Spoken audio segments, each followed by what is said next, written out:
Hey everybody, rocking the red light tonight.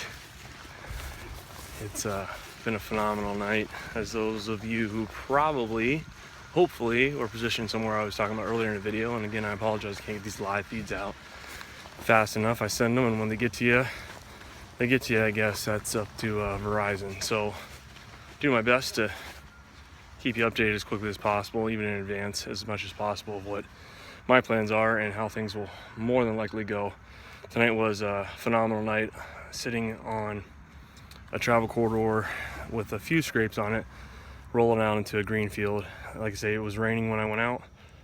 Actually, almost didn't make it in time, but it was still raining when I hung my stand and sat down, and then it quit, and it was on like somebody flipped a switch, as so commonly said. It was like that.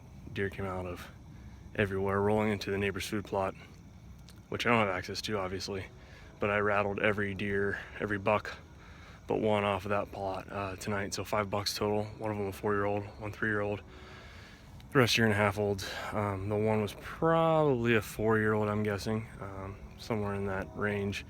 It wasn't anything special I was going to shoot by any means. So if you guys are planning your morning hunts tonight with your buddies, if you do have off, I'd say we definitely are. We're in the money now. So now that we've got moisture on the ground, the big thing is, just like bird dogs, if any of you hunt birds at all, you know that when there's a little bit of moisture on the ground, your dogs track way better than when there's no moisture, when it's dry. And that's the same for whitetails, obviously. So that's why you see a lot of them licking their nose, and you see a lot of footage like that with my stuff when I'm communicating with them. They're coming in and trying to identify what deer are in there, and they're going to keep on their feet probably most of the day tomorrow.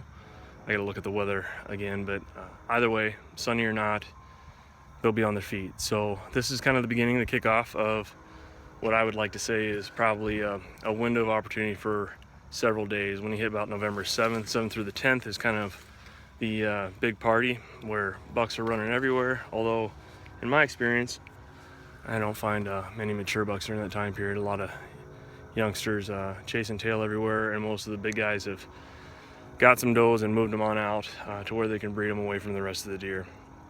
And that's kind of the gig we're about to run into. So you've got a few more days left to hit some scrapes maybe in the evenings, old scrape roads, headed to bedding areas in the morning. That should be your plan for the most part. Don't go into your honey holes yet based on terrain, but I would be pretty aggressive over the next few days after we've got some moisture. So depending on where you're at, you could be in a really good situation coming in the morning if you can get to an area like that where there's a travel corridor. And I wouldn't go between bedding areas, like per se one bedding area to the next quite yet, but I would look at creek bottoms. I would look at ATV trails that normally have scrape lines on them. And again, you're going to want to be catching those deer coming off of green fields tomorrow morning, because it's wet, so they're going to be on the green tonight. Not that they wouldn't be on the others, but for the most part, you're going to see them on the greens. So good luck to all of you. I hope you are enjoying the information, and I hope some of it is benefiting you. I know I've gotten several messages, guys, that are really happy so far with opportunities they got, and a few that have knocked down some animals, kind of rolling off of what I say. So not saying I'm a wizard by any means, but got a little experience, I guess. So best of luck to all you. Tighten your chin straps. It's going to be a good ride the next few days.